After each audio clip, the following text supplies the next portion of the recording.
আসসালামু আলাইকুম। সবাই কেমন আছেন? আশা করছি সবাই ভালো আছেন। বিভিন্ন জায়গায় বিভিন্ন রকম ঘটনা ঘটে, কিন্তু আমরা কতটুকু পাত্তা দেই এগুলা? এই যে উত্তরার ঘটনা দিয়েই বলি যে আমরা সাধারণত মানুষের বাঙালিদের মধ্যে একটা কি যে তুই আমাকে চেনস, আমি কে, বা আমার সাথে কারা কারা আছে, বা আমি কাদের লোক, মানে এই যে একটা ব্যাপার যে আমাকে তুই চেনস, মানে আপনি কোথাকার কে সেটা দেখার বিষয় না, আমাকে তুই চিনিস কিনা এটা দেখার বিষয়। আর এইগুলা কোথা থেকে আসে?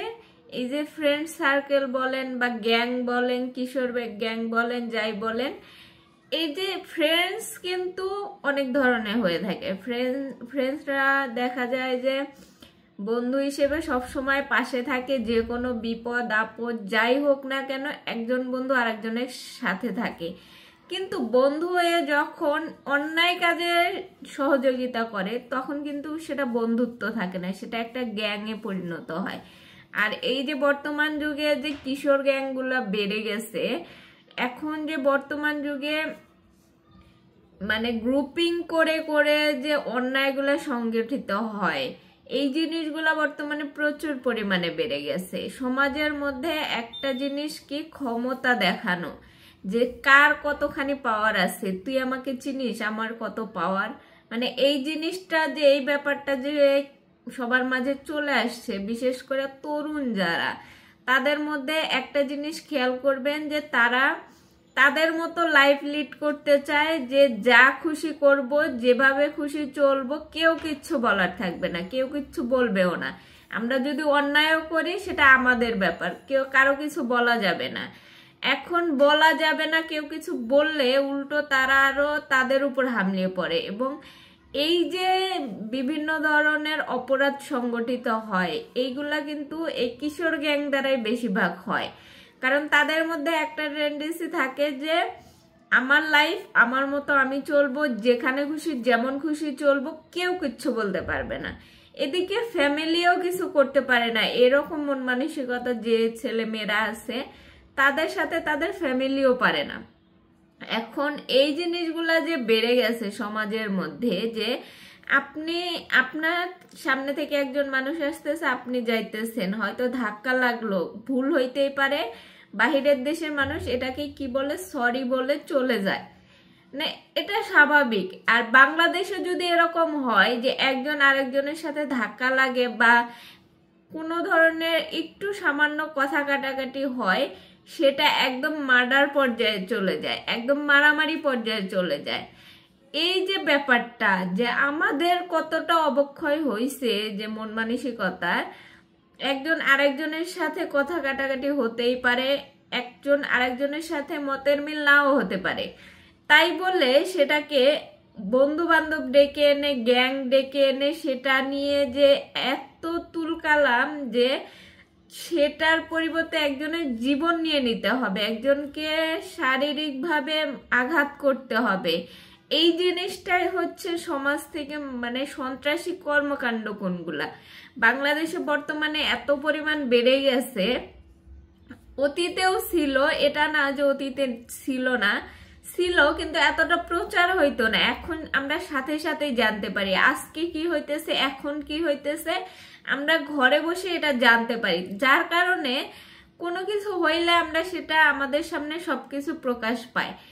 এই যে বিষয়গুলো আমরা জানতে পারতেছি, ঠিক আছে, কিন্তু এটার প্রতিকার কি, এটা থেকে আমরা কিভাবে সমাজকে রক্ষা করতে পারবো, এইটা আসলে কতটুকু সমাজের মানুষের জন্য নিরাপদ, এবং এই জিনিসগুলাকে কিভাবে মোকাবেলা করা যায়, কমানো যায়, দমানো যায়, এই জিনিসগুলা নিয়ে আসলে প্রশাসনকে কাজ করতে হবে, আইন শৃঙ্খলা বাহিনীকে কাজ করতে হবে। জনগণ যদি মবের মতো জিনিসটা একবার আয়ত্ত করে ফেলে, এই জিনিসটা থেকে ছাড়ানো খুবই কঠিন। কিছু কিছু মব অবশ্যই দরকার, যেমন ছিনতাইকারীকে ধরা বা বিভিন্ন অপকর্মের সাথে যারা জড়িত তারা যদি বেশি বেড়ে যায়, সেক্ষেত্রে মবটা অবশ্যই জরুরি। কিন্তু এই যে প্রতিটা ক্ষেত্রে যদি মবের সৃষ্টি হয় তখন আইন শৃঙ্খলা বাহিনীর উপর অবশ্যই কথা ওঠে যে তারা কি করতেছে। এই জিনিসগুলো তাদের দেখা উচিত ছিল যে কোথায় কি হইতেছে, কোথায় কিশোর গ্যাং আছে, কোথায় কি হইতেছে না হইতেছে, সেগুলো তাদের দেখার বিষয় ছিল। কিন্তু তারা তো এটা মানে এমন ভঙ্গুর অবস্থায় হয়ে গেছিল কিছুদিন, এখন মোটামুটি চলে আসছে।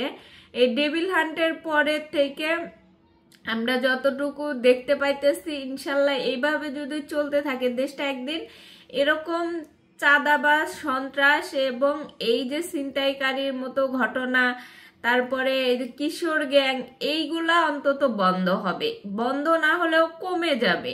এদের দৌরাত্ম্যটা এত পরিমাণ বেড়ে গেছে, এই যে কিশোর গ্যাং বলেন, সন্ত্রাস বলেন, আর আধিপত্য বলেন, একটা বড় মাপ হয়ে থাকার টেন্ডেন্সি বলেন, এগুলা কমানো খুবই জরুরি। এবং এই যে পুলিশ বাহিনীর যদি তৎপরতা থাকে, প্রশাসন যদি নড়ে চড়ে বসে, তাহলে ঠিকই এগুলা কমে যাবে। আর এগুলা কমানোর জন্যই কাজ করতে হবে।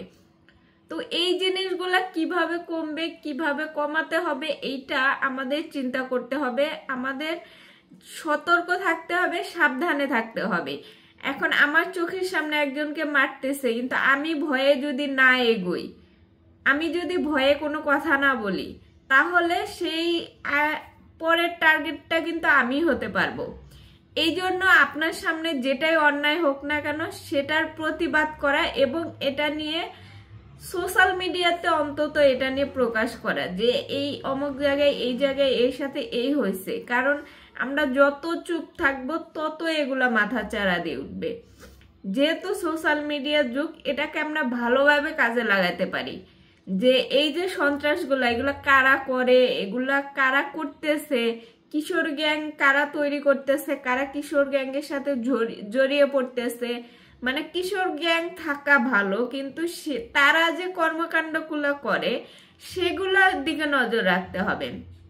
সমাজের মধ্যে এমন এমন কিশোর গ্যাং আছে যারা সমাজে ভালো করতেছে।